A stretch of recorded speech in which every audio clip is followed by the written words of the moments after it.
Thermosphere আমাদের ভূপৃষ্ঠ থেকে 500 কিলোমিটার পর্যন্ত থার্মোস্ফিয়ার বিস্তৃত।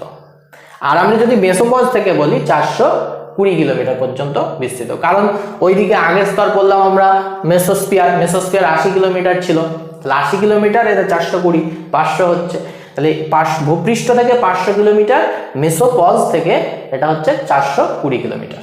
বোঝা গেল? তাহলে বিস্তার, প্রথম পয়েন্ট আমরা লিখবো বিস্তার, 500 কিমি। সেকেন্ড পয়েন্ট যেটা আছে কি লিখবো, তাহলে এখানে কি দেখতে পাই আমরা সেগুলো লিখবো।